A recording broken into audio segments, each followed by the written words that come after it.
Ginoong, huwag mo na kaming sisihin sa kakulangan ng pakikiramay. Matapos ang ika-7 araw ng pagluluksa ng magulang mo, dapat na rin kayong magbigay sa amin ng paliwanag. May daang manggagawa sa ibaba. Naghihintay pa rin kumain. May 2 o 3 mansyon ang pamilya nyo. Hindi ako naniniwala na ganun kalaki ang sahod nyo. Hindi makalabas. Ganito lang. Kagaya ng dati, binigay pa nga sa'yo ni Lolo. Ang antigong bagay. Sabi niya, madali lang daw kumita ng milyon. Huwag mo nang iisipin pang mag-antala. Kung hindi pa natin mababayaran ang sweldo ngayon, walang aalis sa atin. Sandali lang, huwag mag-alala. Sisikapin kong ibenta ang mga antigong ipinadala ni Lolo. Kapag nakuha ko na ang pera, babayaran ko na ang sweldo ninyo. Umalis na muna kayo sa pwesto.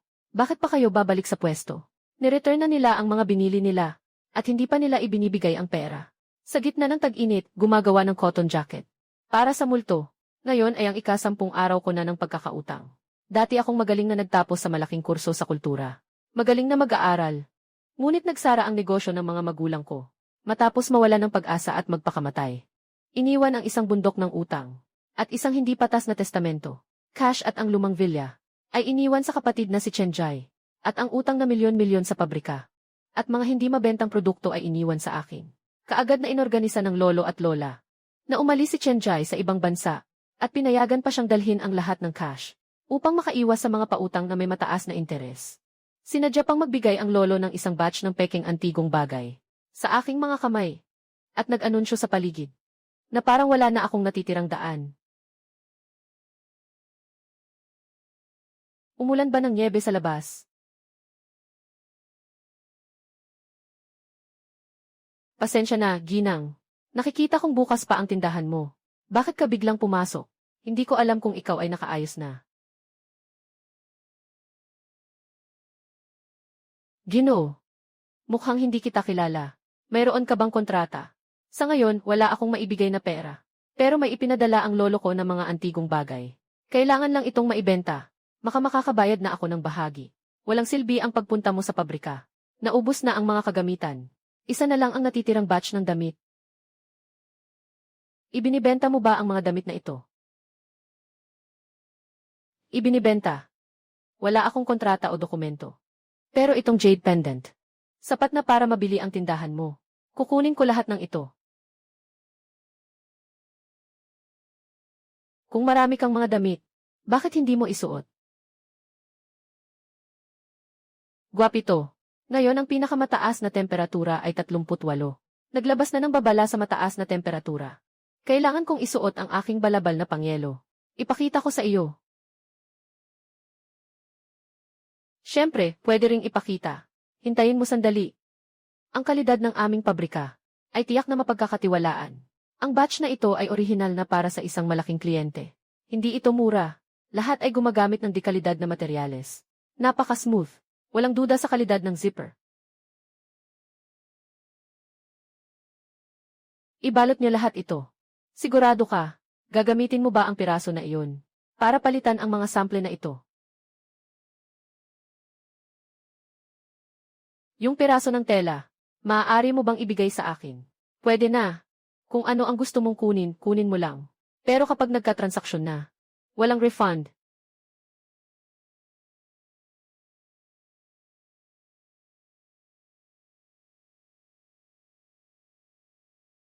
Nakakita ba kayo ng tao na lumabas? Ginoong Chen, huwag ka nang magpanggap na baliw dito. Wala kaming nakitang kahit anino man. Hindi mo ba balak magbenta ng mga antigong bagay? Nasaan ang mamimili?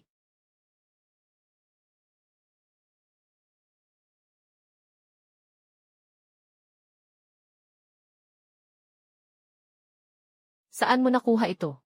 Ito ay mula sa aming pamilya. Guro, sa tingin nyo, makakabili ba kayo? Pasensya na, medyo bulag ang matanda. Maaari mo bang sabihin ang kasaysayan sa likod ng piraso ng jade na ito? Ang tatay ko ay negosyante. Dapat ay narinig mo na si Professor Yan, na nag-ipon ng mga ito. Lahat ay para magmukhang mayaman. Para sa itsura. Hindi niya alam kung alin ang totoo o hindi. Huwag nang pag-usapan ang kahalagahan sa kasaysayan. Ang antigong jade na ito, sa palagay ko, ay maaaring nagmula sa panahon ng Wei, Jin, at ng mga dinastyang Hilaga at Timog. Ngunit ang antas ng sining ay labis na nauna sa panahon, at napakaganda ng pagkakapangalaga. Tingnan mo ang disenyo na ito. Ang kulay ay mayaman at banayad. Bawat linya ay likha ng kalikasan. Ang Jade Dragon ay tumatalon tulad ng libu-libong kabayo. Sumasagisag ito sa katayuan at kapangyarihan ng emperador. Tingnan mo ang nakasulat sa likod nito. Malaki ang posibilidad na ito ay apelyido ng emperador. Hindi mo rin matutukoy ang panahon. Sa ganitong pananaw, mukhang hindi ito mabebenta ng mataas na halaga. Mabuti na lang na ito ang iyong propesyon. Hindi dahil hindi ito lumabas ay walang halaga. 5,000 taon ng makislap na sibilisasyon ng China, na hindi pa natutuklasan ay napakarami. Kung ang mga bagay mula sa panahong ito ay lumitaw, ito ay magbubukas ng isang bagong sibilisasyon. Kaya, ilan ang maibibigay ninyo? Alainan. 280 siguro. Yuan. Ay, maaari mo bang ibenta sa akin ang 280 yuan? 280,000. Haha. Hindi nakapagtataka na natatakot si Ginoong yan na maloko ka. Talagang isang tigres siya. Hahaha.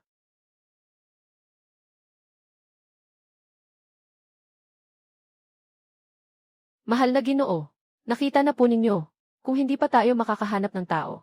Kailangan na tayong umuwi. Iulat na po kay General Xiao. Talaga bang nakabili kayo ng damit? Sa tindang ito, pero kami naman. Katatapos lang naming pumasok. Walang anuman dito sa loob.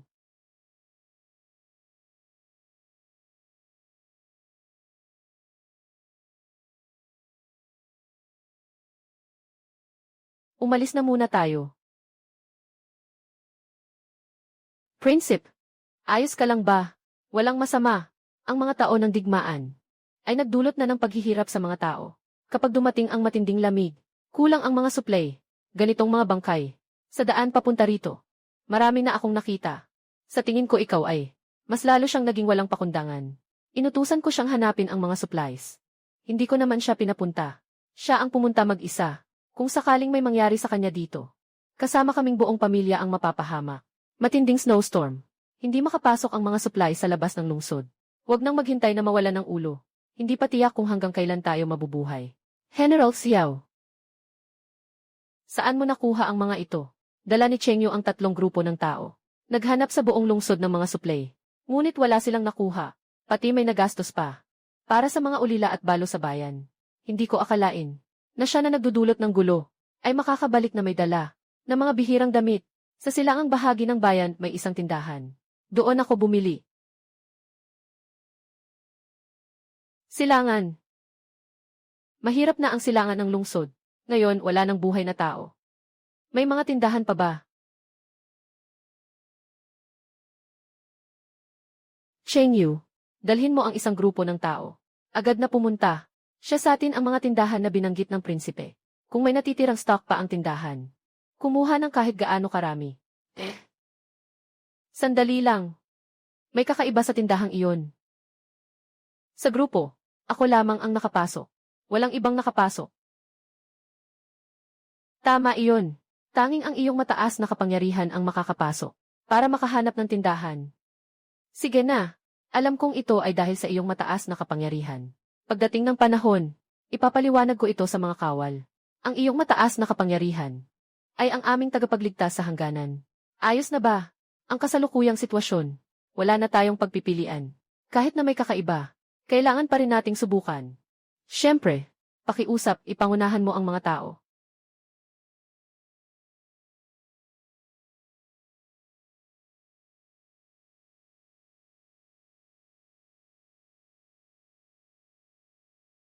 Sigurado ka ba na dito? Walang anuman dito.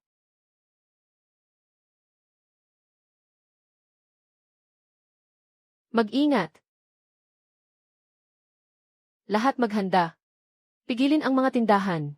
Sa hangin, bumalik agad at ipaalam sa ama mong komandante. Yung inutil na prinsipe mula sa kabisera. Hindi kayang dalhin kahit isang bagay. Hindi kayang dalhin ng kamay. Sa halip na sabihin tayo'y nagdadamayan, mas mabuting sabihin tayo'y minamasid nila. Hindi kontento ang matandang emperador sa pamilya Xiao. Iniisip na may ibang dahilan sa pagkatalo sa digmaan. Ngunit sa ganitong sitwasyon, kahit gaano pa man ang pag-dislike sa kanya, hindi tayo makakapayag na mangyari sa kanya ang masama. Ngayon may 20,000 tao. Ngunit may utang sa sahod ang pabrika. 360,000. Hindi ito sapat. At kapag naipamahagi na ang sahod, dumarating na ang ibang mga nagpapautang. Sa mga oras na iyon, mas magiging mahirap ang sitwasyon kaysa ngayon. Kailangan talagang planuhin ng maayos ang perang ito. Una, ibigay ang isang bahagi sa mga manggagawa. Tapos, ilabas ang isang bahagi para makipag-usap sa bangko. Ihahatid hanggang sa pumasok ang taglamig. Ang batch na ito ng mga jacket ay maibebenta na. Ginoong Zhang, hindi ako tatakas. Nakikita mo rin.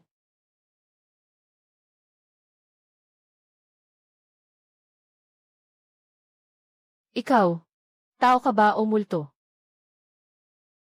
Nasabi ko na dati. Kapag may transaksyon, hindi na maibabalik.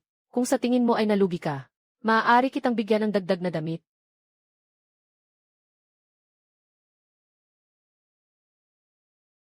May damit ka pa. Tao ako. At ikaw? Siyempre tao rin ako. Pero paano ka nakapasok kanina? At paano ka nakalabas? Bakit hindi nakita ng iba na umalis ka? Jiangguo. Sinasabi mong ikaw ang ika-6 na prinsipe ng Jiangguo. Ipinalayo ka sa border. At pagkatapos ay nakatagpo ng isang bihirang bagyong niebe. Habang naghahanap ng mga suplay, di sinasadyang pumasok sa opisina ko. At akala mo ako ang nagpasok sa'yo. Hindi ipinalayo. Ito ay bilang kapalit ng iyong paglahok sa labanan. Upang pasiglahin ang moral ng mga sundalo sa hangganan. Wala nang tindahan ng damit sa kalye na ito. Ikaw na lang ang nagnenegosyo dito. At sakto ito sa aming pangangailangan. Sinasabi mo na ang mga tao ay mula sa higit 1,000 taon mula ngayon. At kapag lumabas sila sa pintuang ito, nandoon na ang iyong pagawaan. Kasalukuyan ay tag-init. Ngunit sa iyong workshop, marami bang mga cotton jacket na ganoon? Ngunit tag-init, bakit kailangan gumawa ng maraming cotton jacket? Marami ang populasyon sa ating bansa. Mataas din ang demand. May mga tao na nagtataguyod ng sapat na kabuhayan. Mayroon ding mga tao na nagtataguyod ng uso. Ito ay mga bagong estilo. Kaya bago pumasok ang taglamig, may mga negosyante na maagang umorder ng maraming bagong modelo bilang paghahanda. Itong kargamento mo ay in order din ng iba. Dati ay ganun. Ngunit ang gamit ng damit mismo ay para sa pagpapanatili ng init. Kung gusto mo, ibebenta ko muna sa iyo. Totoo ba ang sinasabi mo? Ilang buwan pa bago magtaglamig? Ayos lang sa akin na gawin ang sa iba. Yung presyo. Ang salapi ko dito ay hindi katugma sa inyong bansa, kaya mahirap magtakda ng presyo. Tingnan mo na lang. Ako'y kumakatawan sa mga sundalo at mamamayan sa hangganan. Salamat, Ginang, sa iyong katapatan. Nakita na kita ang mga sample na damit dati. Aling mga kailangan mo talaga? Lahat ng ito. Tingnan mo ito, babae. Gaano karaming pang-init ang mabibili mo? Sandali lang, ha? Nasa finance na ang pera. Mabilis na maipapadala ang ilan sa mga ito.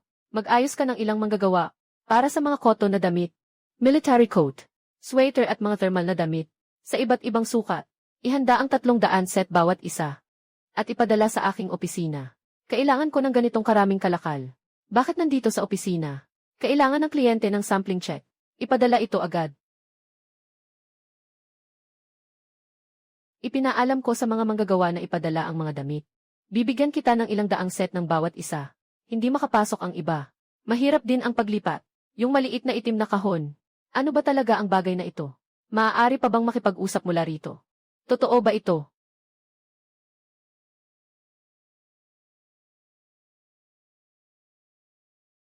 Nandito na lahat. Umuwi ka na. Ilan pa ang natitira sa mga damit mo? Magdadala ako ng mas maraming pera bukas. Maaari bang ibigay mo lahat sa akin? Maaari kitang bayaran ng 3% sa gasto sa paglipat. Ano man ang estilo o laki. May kabuang higit sa 14,000 piraso. Kukunin mo lahat. Kukunin ko lahat. Sinasabi mo ba na siya ay nawala sa harap mo? Pagpasok sa bahay, nawala na. Bumubula ka ng kalokohan. Halika, tingnan mo mismo. Dito, may hangin sa lahat ng panig. Saan ka makakapagtago ng tao? Karaniwan, ikaw ang lumalabag sa utos. Ayaw na nating mag-away pa. Pero hindi pa rin nagbabago ang ugali mo. Paulit-ulit mong inilalagay si Haring-Hari sa panganib. At nagsisinungaling ka pa ng ganito kalokohan. Ginoong Xiao. Bakit ka nandito? Ginoong Xiao. Bakit ka nandito? Nasaan ang hairpin mo? Paano nangyari ito? Xiao Chengyu. Patawad sa aking pagkakamali. Maghintay kayo sandali. Ililipat ko muna ang mga bagay. Ipapaliwanag ko sa inyo mamaya. Sasama ako sa iyo sa loob. Maaari mong subukan.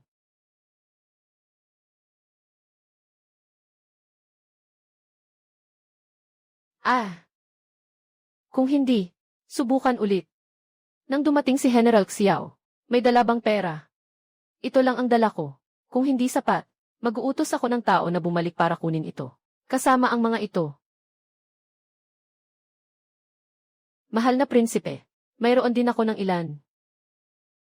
Mayroon din ako. Akin ito. Akin.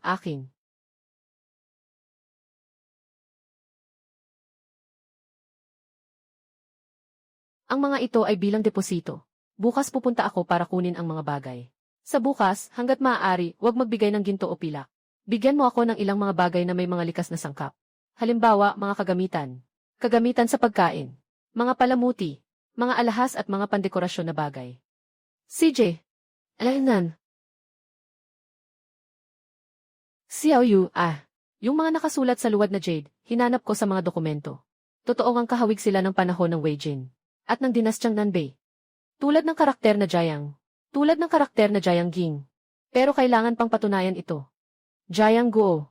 Mayroon bang mga kaugnay na tala sa mga aklat ng kasaysayan?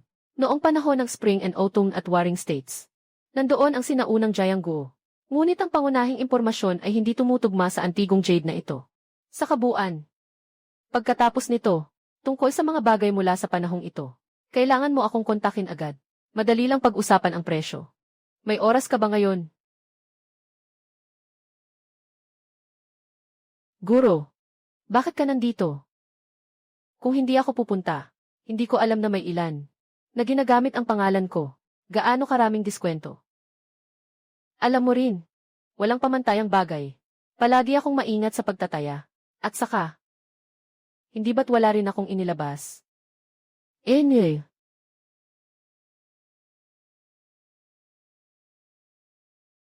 May guro akong tumutulong sa akin. Hindi tama. Mas maunawain pa rin si Xiao Yu. Pahintulutan mo akong makita. Ano pang magagandang bagay?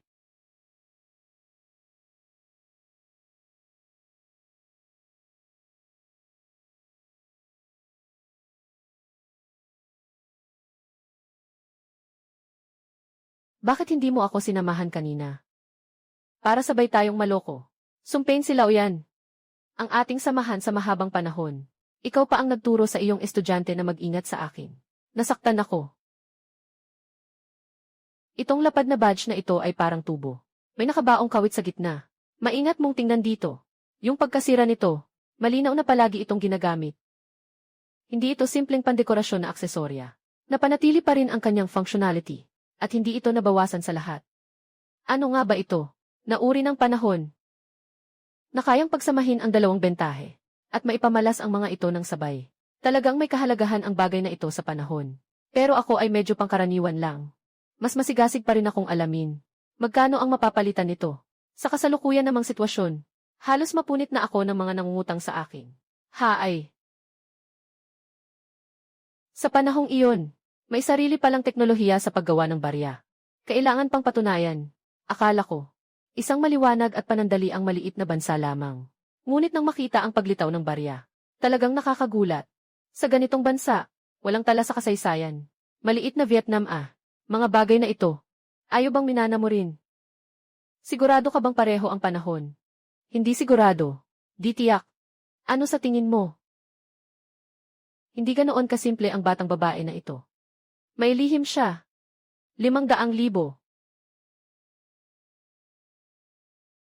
Bakit hindi ka pumunta para agawin?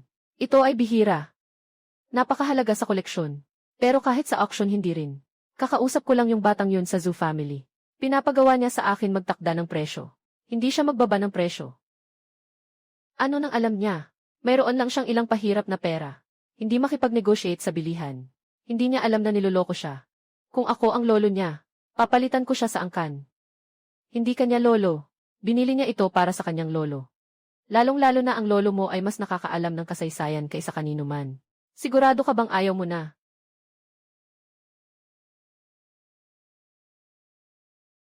500 na yun. Sandali lang. Anong hinihintay mo? Nadala mo na lahat.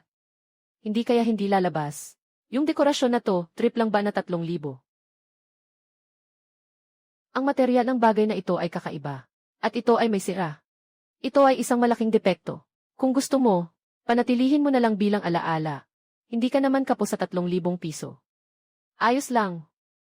Ang maliit na bagay na ito ay may magandang dating. Dekadang pagkakaibigan. Sa huli ay hindi kayang talunin ng isang estudyante. Nakita ko na ang totoo. Hindi ka mamamatay kung hindi ka kumita ng kaunti. Ang sitwasyon niya ngayon, talagang mamamatay kung walang pera. Si Chen Jiangwu, isang maliit na negosyante sa isang munisipalidad. Hindi ko akalain na may ganito pang maraming magagandang bagay. At ang pagkakaimbak ay napakabuti. Walang kahit kaunting alikabok na oxidize. Ngunit itong ilang bagay na ito ay nagkakahalaga na ng mahigit sa 10 milyon. Bakit hindi nila ibinenta ang mga antigong ito para makabayad ng utang? Hanggang sa mawalan ng pag-asa at isuko ang buhay. Nag-isip ng masama para sa anak na babae. Mga malupit na hakbang para sa kaligtasan ng anak na lalaki. Sa bayan, marahil ay walang nakakaalam na mamimili. Huwag kang makialam sa pribadong buhay ng iba. Anong sinasabi mo? Ako ba ang ganong tao?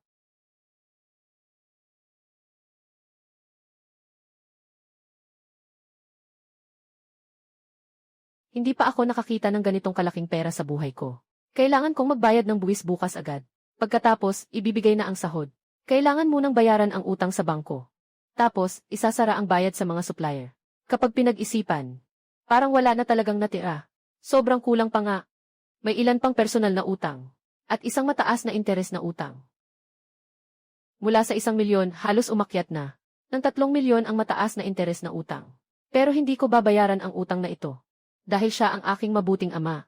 Bago mamatay si Chen Jiangwu, pinagsamantalahan niya. Para iwan ang kanyang asawa ng pera.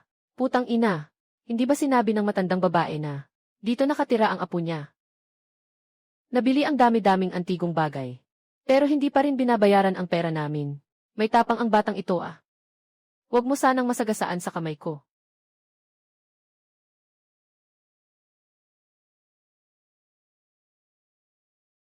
CJ. Ang ganda naman. Tunay na matindi ang angkan ng mga Chen. Kaya huwag mo nang sisihin ako sa pagiging walang awa. Ang may-ari ng tindahan ay isang maganda babae. Mainit ang kanyang tindahan na parang tagsibol. Bukod sa tindahan niya, mayroon din siyang isang workshop na kayang gumawa ng maraming cotton padded jackets. Ano bang lugar iyon na tinitirhan ng mga Diyos? May mata ang langit. Dumating na ang mga tagapagligtas ng angkan ni Xiao. Bukas, pwede pa tayong mangolekta.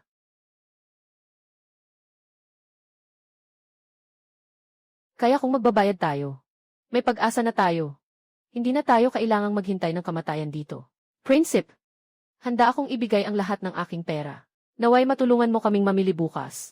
Panginoon, Prinsip, ako rin ay handang tumulong. Prinsip, naway matulungan mo kaming mamili bukas. Cheng Feng, ipagutos mo. Sa mga susunod na araw, palakasin ang training. Mas maraming magbantay sa gabi. Simula ngayon, huwag na kayong matulog. Mabilis naming bibilhin ang mga supplies. Malalampasan natin ang mga araw na ito. Mayroon na silang pang-init na damit.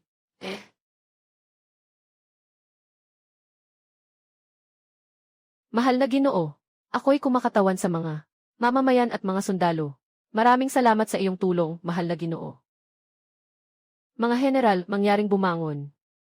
Nakipag-ayos ako sa may-ari ng tindahan. At nag-order ng ilang damit.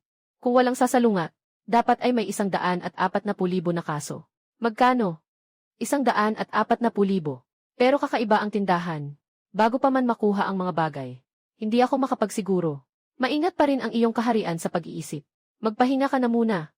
Para sa mga susunod na paninda bukas. Muling humihingi ako ng paumanhin. Cheng Yu, magdala ka ng isang pangkat ng tao. Hatiin ang mga suplay ngayon. Ipapadala ang kalahati sa timog kanluran ng lungsod. Sandali. Gusto ni General Xiao na ipamahagi ang mga suplay na ito. Muna sa mga tao.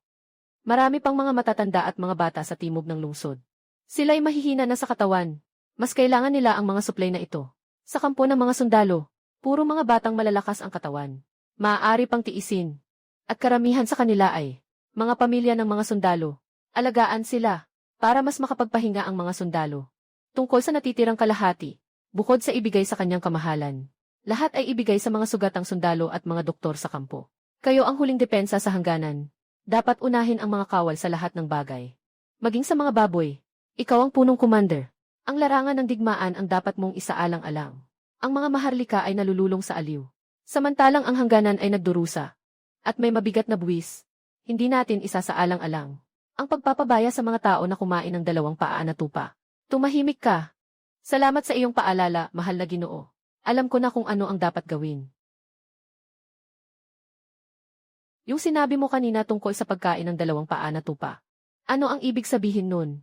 Gusto mo bang malaman? Sumama ka sa akin. Tumigil ka. Anong ginagawa mo? Panginoon, patawarin mo kami. Ayaw din naming kumain ng 2 paa na kambing. Pero lahat ng pananim ay napatay ng nagielong panahon. Walang ani ngayong taon. Yung maliit na reserba namin sa bahay. Nakita na ang ilalim. Ang maliit na prinsipe na hindi alam ang hirap ng buhay. Kumain ng 2 paa ng tupa. Mahal na Ginoo, talagang ito lang ang gusto ng dalaga. Mga bagay na walang halaga. Siya mismo ang humiling nito. Mahal na Ginoo, inutusan ako ng ama na iparating. Natanungin ng prinsipe ang dalaga, kung may pagkain sa tindahan, at kung maaari tayong bumili ng kaunti. Patuloy ang malakas na snow. Ang mga supply sa labas ng lungsod ay naantalang mahigit 1 buwan na. Ngayon, dahil sa malakas na snow, hindi makapasok. Noong nakaraang gabi, pinigilan ang mga mamamayang kumakain ng 2 paa na tupa. Upang protektahan ang mahina na moral at pagkatao, bumalik sa kampo at nagdala ng ilang supply na ipinadala sa hilaga ng lungsod.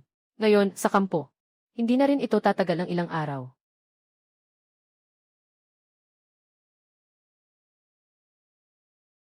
Anong nangyayari? Hindi ka makapasok sa tindahan na iyon. O hindi na talaga makakapasok kailanman. O baka hindi pa oras kaya hindi ka makapasok.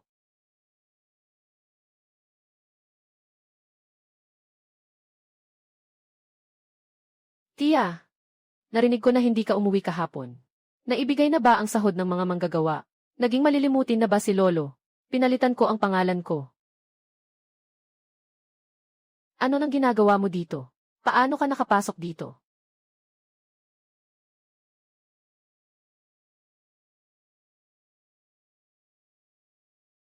Pumasok ako mula sa dating tindahan. At nandito na ako. Dito. Ito ba ay silid ng dalaga? Alam mo ba kung gaano katagal ang 5 minuto? Ay, ito ang bodega ng mga manggagawa. Nandito ako kagabi. Nag-iisip kung paano magdadala ng kargamento. Habang nag-iisip, nakatulog ako. Ayos lang, di ba? Ito ay bodega. Bodega. Lahat ay mga ganitong coat na nakuha kahapon. Maayos ang pagkakapak. Nakaayos ng maayos. Babae, sapat ba? Sapat. Sobrang sapat na. Lahat ay mga magagandang alahas. Yayaman na. Ang deposito ay malapit ng maging positibong paglago.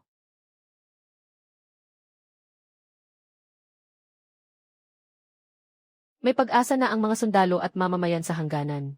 Ito ang nahanap ng mga sundalo nang pumasok ako. Sa tindahang iyon.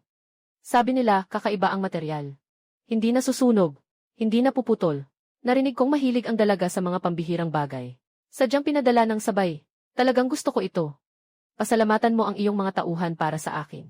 CJ, maaari na ba akong magsimulang lumipat ng mga bagay? Hindi ka ba mainit? Noong una, abala lang ako sa pagiging excited. Hindi ko napansin ang kakaiba ng silid na ito. Mas mainit dito kaysa kahapon. Nandoon ang kariton. Ikaw na ang magdala. Pagkatapos kong matapos, tutulungan kita. Itong kakaibang bagay ay nanginginig at umuuga. May hangin na lumalabas mula rito. Napakasariwang.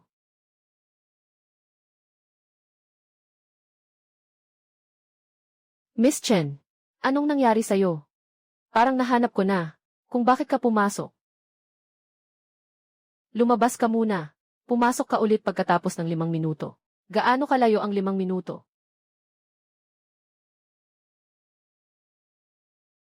Haring Soberanya, subukan mong pasukin ulit kasama ang mga tauhan mo.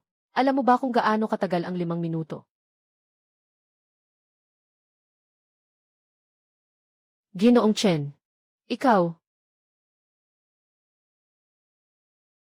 Ginoong Chen, nahanap mo na ba ang dahilan kung bakit ako pumasok? Maaari mo ba akong pasukin sa ibang lugar? Itong sirang lumang bakuran na may tradisyong Tsino. Ito ay isang palitan ng oras at espasyo. Pumasok ka mula sa pintuan ng maliit na bakuran. Nasaan ang pintuan ng maliit na bakuran? Nandyan ang iyong patutunguhan. Kung ang maliit na bakuran ay isang nakatanging espasyo, maari bang ilagay din ang mga bagay na ito? Kaya makakapag-order pa ako sa iyo sa hinaharap. Siyempre, may delivery pa. May delivery sa bahay. Hindi mo na kailangang magdala. Diretso ka na lang umalis. Agad kong ipapadala ang mga bagay. Ipadadala ko na agad sa iyo.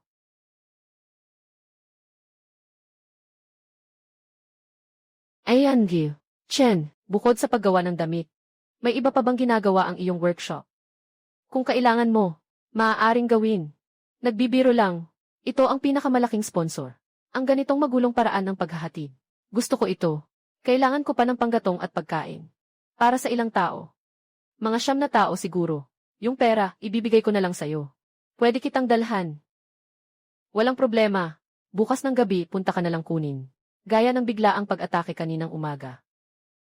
Hindi ko kakayanin ang puso ko. CJ. Diyos ko.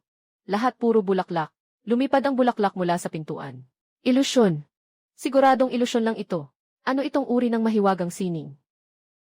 Sabi ni Genji, Chen, ito ay tinatawag na door-to-door delivery. Gusto ko ang ganitong magulong paraan ng paghahatid. Talagang gusto ko ito. Tatay Lee, sasabihin ko sa iyo ang totoo. Wala akong maibigay na pera sa ngayon. Pero nag-iisip ako ng paraan. Kailangan kong makabayad sa loob ng buwan na ito. Hindi ba sinabi ng lolo mo na binigyan ka ng ilang antigong gamit mula sa bahay? Binigyan niya ako. Pero kailangan ko pa ng oras para maibenta ito. Kaya sa buwan na ito, sigurado kang makakabayad. Pamangkin.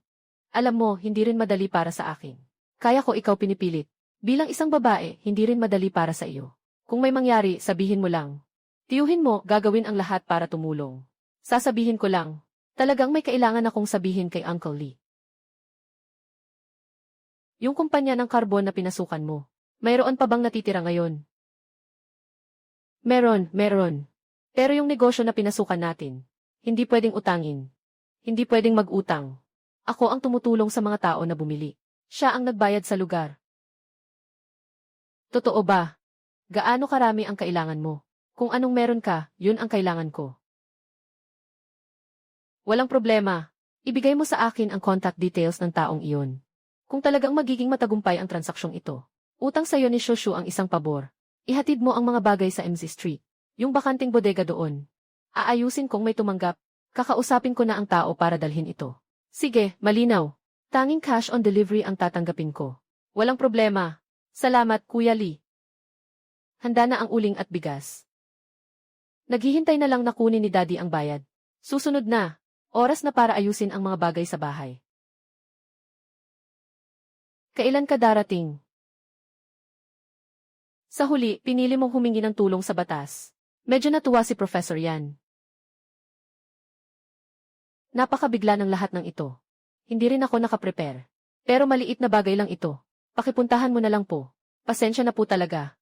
Walang problema. Isa kang paboritong estudyante ni Professor Yan. At saka si Ginoong Zhu. Sinabi niya rin sa akin. Si Ginoong Zhu. Zhou Yichuan. Sabi ay kliyente mo. Oh, mukhang umuunlad na tayo ngayon. Nakakakilala na ng mayayaman parang mga elite sa lipunan. Hindi ka pa niya iniwan sa panahong ito. Maaari mong sabihing swerte ka na. Matagal na tayong hindi nagkita. Ang bibig ng tiyahin mo ay ganito pa rin kamarumi. Hindi ka pinatay ng tiyuhin ko sa mga nakaraang taon. Swerte mo rin iyon. Buwisit na bata. Yung tatay mong walang utang na loob ay patay na. Bakit ka pa matapang? Naniniwala ka bang pwede kong punitin ang bibig mo? Matagal na tayong hindi nagkita. Ang dumi pa rin ang bibig ng tiyahin mo. Hindi ka pinatay ng tiyuhin ko sa mga nakaraang taon. Swerte mo na lang yan. Patay na batang ito. Yung tatay mong tamad patay na. Nangangahas ka pang magmura. Maniniwala ka bang sisirain ko ang bibig mo? Binabalik mo ako ngayon. Para makipag-away. Palaging nag-aaway kapag nagkikita ang pamilya. Anong klase ng usapan yan? Ikaw rin, biyena ng bunso. Alam mong nitong mga araw na ito si Zaodi. Abala sa mga bagay sa pabrika, nakakainis. Anong pinagsasasabi mo? Ito ay, hindi mo ba ipakilala si Saudi? CJ. Jin Yu. Si Chen Jin Yu, tama. Ang batang ito naging tanga sa pagbabasa. Huwag nang palitan ang napakaswerteng pangalan. Kailangan pang baguhin ito. Tingnan mo kung ano ang binago. Kung hindi dahil sa tulong ng iba, itong batang ito, sa mga peking antigong iyon, makakakuha ba siya ng sahod? Ang matitibay na daan ay talagang parang bakal. Ngunit ngayon tayo'y muling susulong. Ang salitang sulong, dapat nagmula dito. Si Ginoong Chen ay dapat mamuhay sa kasalukuyan. Matagal nang nawasak ang king. Pag-usapan na natin ang mga seryosong bagay. Ito si Abogado Chang. Tungkol sa huling habili ng tatay ko. Mag-usap tayo ng maayos ngayon. Abogado. Bakit ka may dalang abogado? Gusto mong linawin ang relasyon natin. Mga walang puso at walang hiya. Sabi ko na noon pa, dapat na niyang winakasan ang kanyang pagtanggap sa scholarship. Patay na batang ito, ang dami ng nabasang libro. Lalong nagiging makasarili. Pinsan, noong nandyan pa si Tito, parang pamilya tayong lahat. Nang siya ay nagkaproblema, nagbenta tayo ng bahay para bayaran ang utang niya. Ngayon, ikaw na ang nagmamana ng pabrika at kumikita. Gusto mo bang iwanan ang mga ito? Mga kamag-anak na sabay-sabay na nagdusa. Kaya pala mas, hindi kayo kontento sa pamana ng tatay ko. Sakto lang, nandito ang abogado. Magsagawa tayo ng bagong negosasyon. Tiyaking patas at makatarungan. Sabihin mo muna, gaano kalaki ang kinita mo kahapon? Wala akong kinita. Paano mangyayari yon? Sabi nila binayaran na raw ang sweldo mo. At nakipagkita ka pa sa malaking kliyente. Hindi ako magbibigay ng pera. Hindi ka nakalabas noon ng pabrika. Lolo, alam mo ba? Walang kita. Saan mo nakuha ang pera para magsweldo? Hiningi niya sa teacher ko ang 2 milyon. Nauna siyang nagbigay ng bahagi ng sweldo. Sa masusing paraan, yung utang na 2 milyon, maaaring ituring ding bahagi ng pamana. Kailangan isama rin ang paghahati. Chen Jin Yu, ginagago mo ba ako? Gusto kong hatiin ang ari-arian. Hindi ang utang. Pero ang yaman ng tatay ko ay utang lang.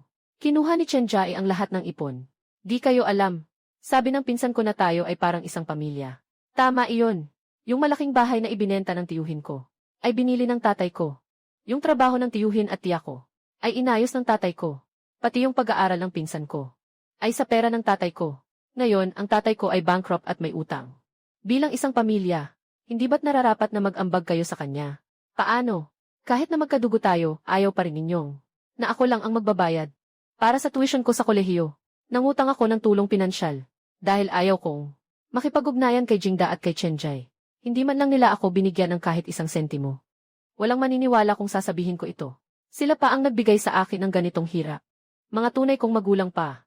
Mas mabuti pa ang trato nila sa pamangkin. Kaysa sa akin bilang kanilang anak. Nagsagawa na ng testamento ang tatay mo. Basta't ibibigay sa'yo ng pabrika. Ang utang ay sa'yo rin. Hindi mo kami pwedeng takasan. Tama nga. Utang ng ama, bayaran ng anak. Gusto mo bang umiwas sa responsibilidad? Ang salitang utang ng ama, bayaran ng anak. Hindi ito maaaring batayan. Ang mga utang ng mga magulang ay personal na gawain. Dapat itong pasanin ng mga magulang. Siyempre, ang mga anak ay nagmamana ng ari-arian ng mga magulang. Sa ganitong sitwasyon, ngunit ito ay batay lamang sa halaga ng ari-arian. Kung ang mga anak ay tumanggi sa pagmamana, hindi na kailangang magbayad ng utang. Ayon sa aking kaalaman, ang aking kliyenteng si Jianvi Chen ay handang isuko ang karapatan sa pabrika. Kaya wala siyang obligasyong magbayad ng utang. At ang tagapagmana na si Chen Jai ay tumanggap ng malaking halaga ng pera. Kailangan niyang magtaglay ng responsibilidad. Utang na katumbas ng pera. At ang bahay na ito ng mga magulang ay binili lang ni Chen Jiangwo, di ba? Kung ibebenta mo ang bahay na ito, ay ititigil ko na ang relasyon natin bilang ama at anak. Nanay, hindi kayo pwedeng maging ganyan kabayas. Ibebenta na namin ang bahay para bayaran ang utang ng kuya. Ito na lang ang natitirang matutuluyan. Gusto mo bang makita kami? Nakasama ang iyong 8 taong gulang na apo na natutulog sa kalye. Bakit ka pa nandyan? Hindi ka pa ba pupunta sa bahay ng tiyahin para sunduin ang iyong kapatid? Ikaw na isang palugi, masamang bituin. Gusto mong ikasira ang pamilya Chen. Gusto mong wasakin ang aming pamilya. CJ, tumahimik ka. Ikaw rin hindi marunong mag-isip. Hindi man lang kami kinonsulta ng umutang ka. Nagbigay siya ng sweldo na walang pahintulot. Yung mataas na interes na utang. Iyon ang pinakamahalaga. Yung perang hiniram sa mataas na interes. Nasa kamay ba ni Chen Jai? Pahiram mo sa kanya para mabayaran. Yung perang hiniram sa mataas na interes. Nasa kamay ba ni Chen Jai? Ipapakita mo na nga sa kanya, ha? Ito. Hihi. Tawag. Ngayon na. Magkakapatid tayo. Bakit pa kailangang umabot sa korte? Hindi ka ba natatakot na pagtawanan tayo ng iba? Noong mga nakaraan, medyo impulsibo ang mga magulang mo tungkol sa pagpasok mo sa kolehiyo. Kaya nagdusa ka. Pero para naman sa ikabubuti mo sila. At saka, bukod pa rito, ngayon ay wala na sila. Gusto mo pa bang maghiganti? Gusto mo pa bang hindi sila makatulog ng mahimbing sa kanilang pagkamatay? Ngayon, ang pagsubok na ito. Lahat tayo ay nagsisikap. Tingnan mo ang mga mahalagang antigong bagay sa bahay. Hindi ko ba lahat ibinigay sa'yo? Sigurado ka bang lahat ay ibinigay mo sakin? Siyempre. May pagkukulang ang ginawa ng tatay mo. Bilang ulo ng pamilya, siguradong itatama niya. Lahat ng antigong bagay ay sa'yo. Pati ang pabrika ay sa'yo. Hindi pwedeng magsalita lang. Magpirma tayo ng kasunduan. Tinatantya mo. Magkano kaya ang halaga ng mga antigong iyon? Yung batang yun, hindi ba't nag-aral ka ng propesyon? Hindi mo ba matukoy kung totoo o hindi? O sabihin mo, na ang mga bagay na iyon ay talagang mahalaga. Hindi ako mahusay sa aking sining. Hindi ko matantiya ang mga bagay mula sa hindi kilalang panahon. Kailangan kong hintayin ang guro ko sa loob ng 2 araw para malaman. Hindi kilalang panahon. Hindi mo maaasahan. Pumirma kayo ng kasunduan. Gagamitin ko ang aking koneksyon para ayusin ang mga bagay na iyon. Kung hindi kayo pipirma, ibabalik ko sa inyo ang mga bagay. Hindi ko naman kailangan ang karapatang ito. Niloko niyo ako. Hindi na ito ang una o pangalawa. Kung hindi ka pa rin masaya, magkikita tayo sa korte.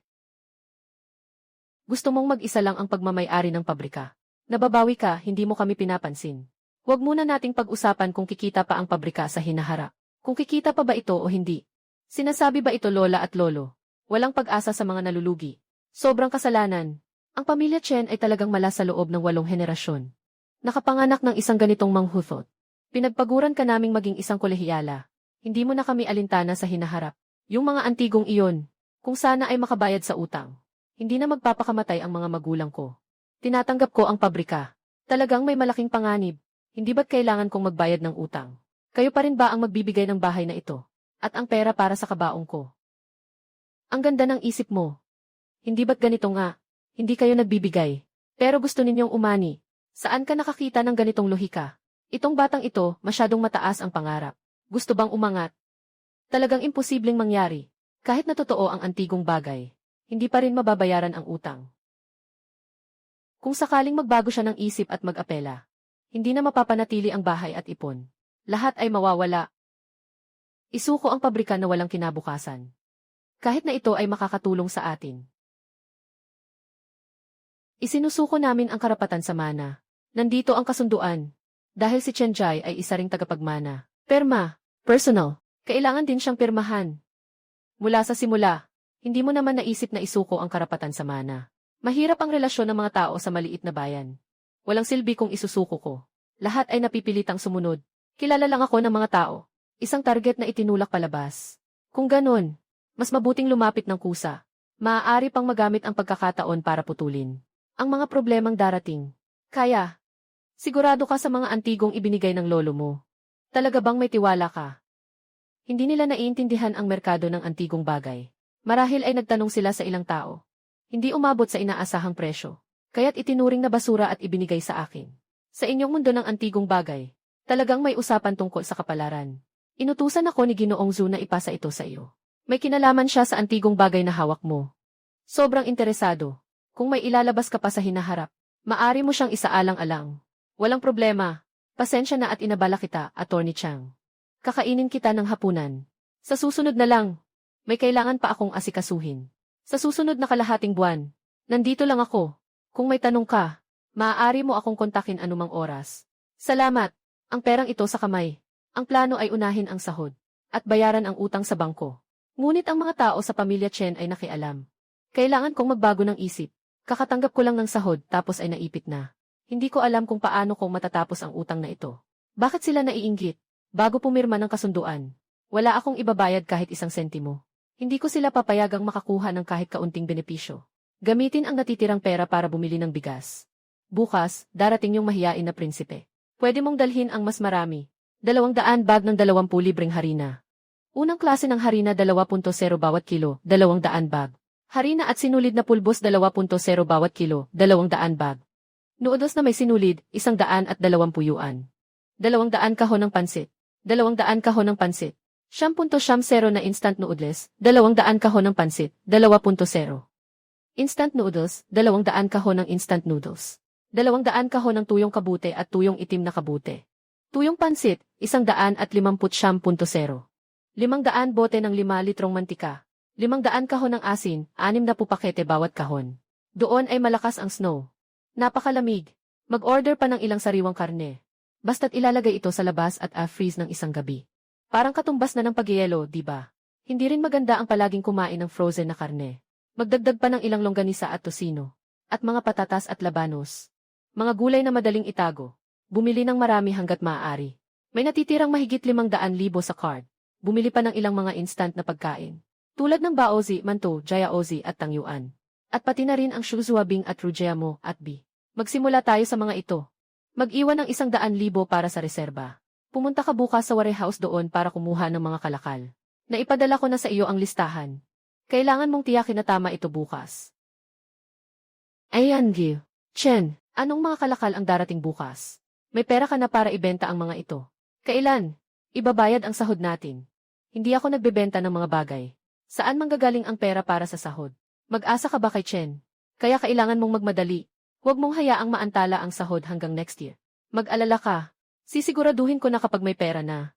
Una kong ibibigay ang sahod ninyo. Pero sikapin mong panatilihing lihim ito. Huwag mong ipakalat na nagbayad ako sa harap ng lahat. Ha! May utang pa ang tatay ko sa mataas na interes. Alam mo na siguro, di ba? Mag-alala ka. Makikipag-ugnayan ako sa iba para ayusin. Talagang sinunog mo ba lahat? Ubos na ang pagkain sa bahay namin. Ay! Sino ang nagsabi na hindi? Napakalamig ng panahon. May mga damit na nga. Pero wala namang pagkain. Maubos din tayo sa gutom balang araw. Hindi naniniwala ang lahat kay General Xiao. Hindi ba't hindi rin sila maniniwala sa iyo? Nandito siya. Hindi tayo pababayaan ng palasyo sa ating border. Pero narinig ko na si Prinsipe Six ay nasa palasyo. Hindi naman siya paboritong anak. Anong pinag-uusapan niyo? Hindi pa ba natatapos ang usapin na ito? Matagal nang nakatayo ang mga sundalong barbaro. Siguro ay kulang din ang kanilang mga rekurso. Wala na silang kakayahang makipaglaban. Gusto nilang patagilid kami. Ang hangganan ay talagang tigang. 2 hukbo ang nagtatagisan. Sa totoo lang, walang mas mabuti sa kanila. Ang pagkakaiba ay nasa aming hukbo. Hindi lang kami dapat mag-ingat sa pag-atake ng mga barbaro. Kailangan din naming harapin ang korte. Pagdududa at pang-aapi. Bukas, si Cheng Yu ay magdadala ng isang grupo. Nasusugod mula sa Hilaga. Upang kunin ang mga suplay sa labas ng lungsod. Kapag dumating na ang mga suplay, agad tayong aatake muli. Ang lungsod na ito ay ang ating hangganan. Mayroong ilang libong mamamayan sa loob.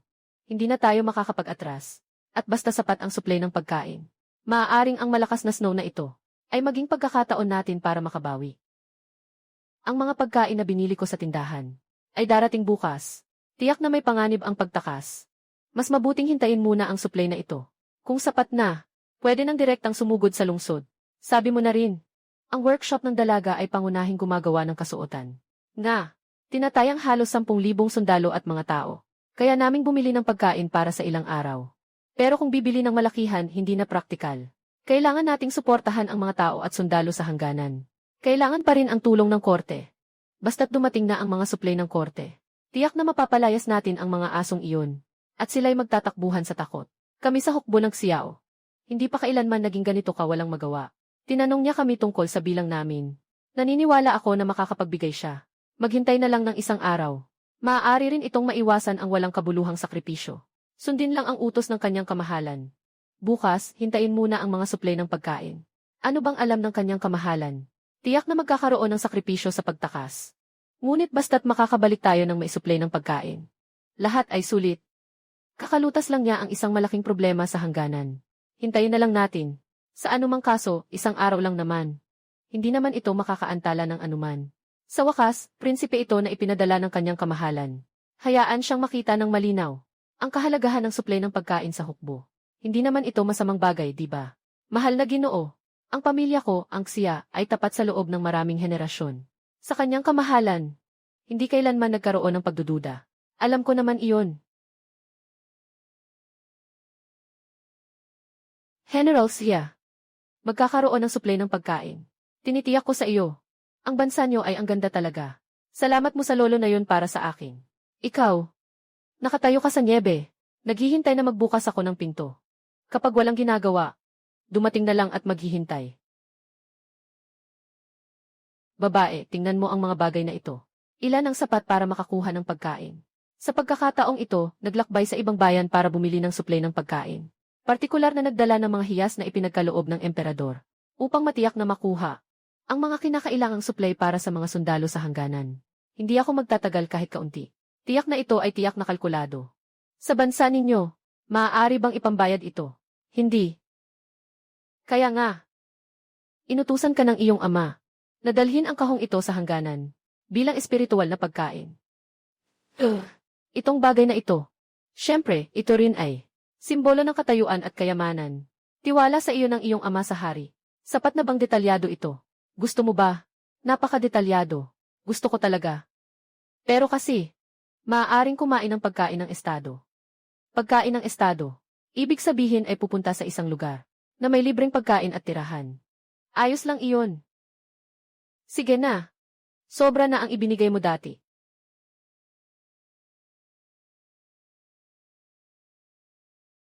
Ito ba ay mga butil at panggatong? Ito ay mga butil. Ang panggatong na kailangan mo. Nasa ibang bodega. Ito ay isang sample. Lahat ay dekalidad na bigas mula sa Hilagang Silangan. Kung hindi ka kampante, maaari itong buksan at suriin ng random. Mahal ang mga ito. Mahirap bang makuha ito? Sa totoo lang, hindi kailangang bumili ng sobrang mamahaling pagkain. Kahit yung karaniwang kinakain ng mga tao ay sapat na. Ito na nga ang karaniwang kinakain ng mga tao, di ba? Sa ating bansa, may isang napakagaling na lolo. Natutunan nila ang hybrid rice. Ngayon, lahat ng tao ay maaaring kumain ng ganitong puting bigas. Ang bansa nyo ay ang ganda talaga. Pasalamatan nyo si lolo para sa akin. Bakit hindi pa rin siya lumalabas? Matagal na rin siyang pumasok kanina. Siguro kulang sila sa tao doon. Mag-isip ng paraan para makapaglipat. Noong una, masyadong marami ang mga cotton coat. Pero sa isang araw na ito, ilang pagkain ang makukuha natin. Mas mabuti pang samantalahin ang dilim ng gabi. Maaari pa tayong magsimula ng sabay-sabay. Diretso tayong tumakas. Maliit na general. Ito ay pinong bigas. Napakaputi ng pinong bigas. Ang dami nito. Lahat ba ito ay pinong bigas? Narinig ko kay Prinsipe Liu na nakipag-ayos siya sa may-ari ng tindahan para sa mga suplay ng pagkain at panggatong. Kaya't nangangahulugan ito na hindi pa natatapos ang paghahatid. Sandali, ibalik ang mga pagkain sa kampo. Tawagin ang lahat ng mga lalabas sa bayan para tumulong. Lahat maghanda. Kailangan ngayong gabi. Ipagmalaki si Deputy General Yang. Utusan ang maliit na general. Lahat ng mga lalabas ng bayan. Agad na pumunta sa tindahan sa silangan ng bayan.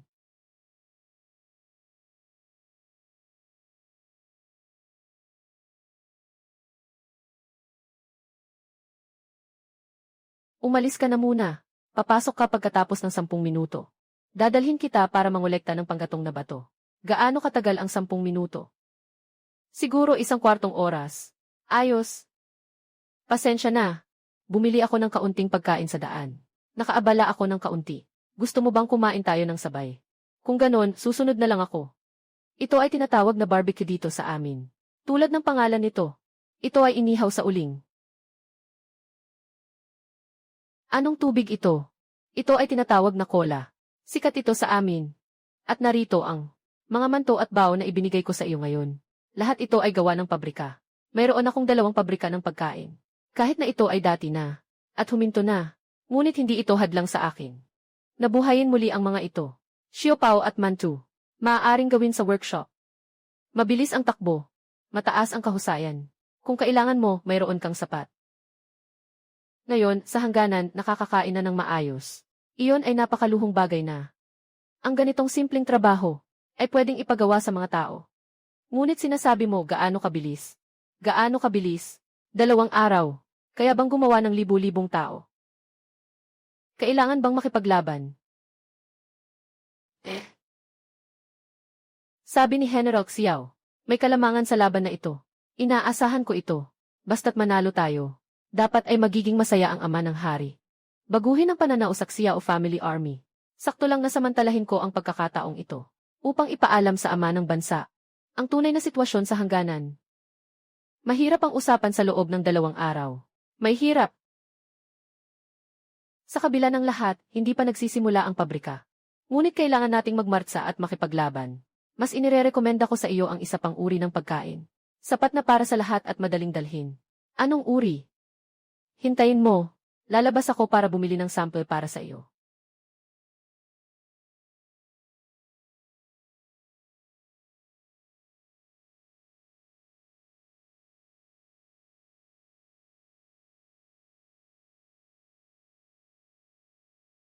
Ito na lang.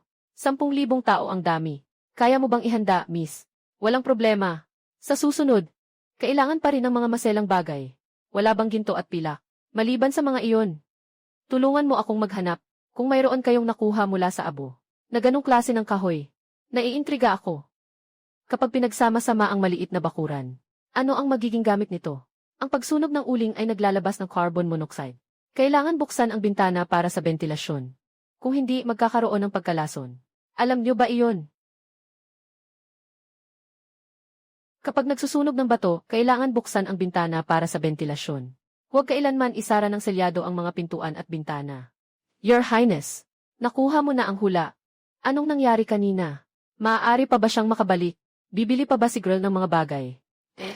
Tama ang sinabi ni Your Highness. Ang paglisan sa lungsod ay isang walang takot na sakripisyo. Dahil may ganitong mobile na imbakan ng pagkain. Makatwiran at mura pa ang presyo. Bakit pa tayo kailangang magsumikap na makatakas palabas ng lungsod? Hintayin nating mapalayas ang mga barbaro. Dahil ang mga rekurso ay ligtas na maipapadala ng maayos. Tikman mo. Masarap naman. Medyo matamis lang. Ito ang nainom ko. Kung hindi mo ito kinaiinisan.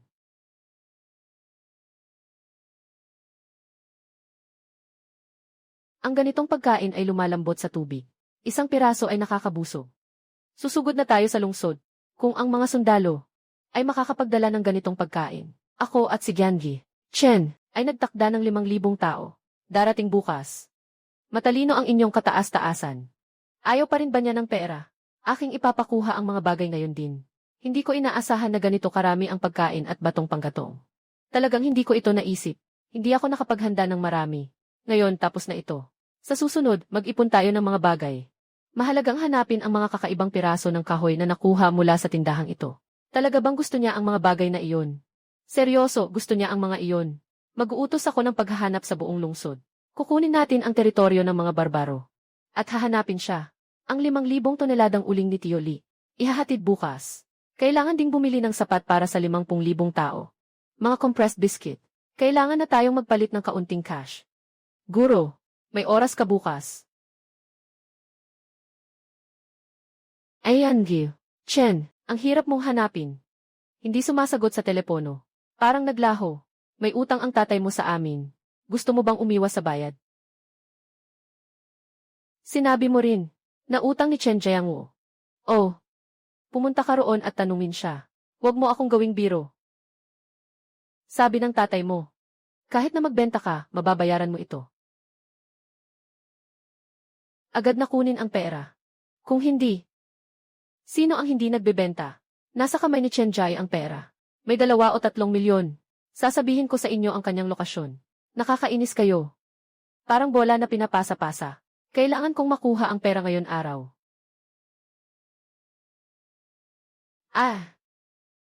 Tumigil kayo. Sandali.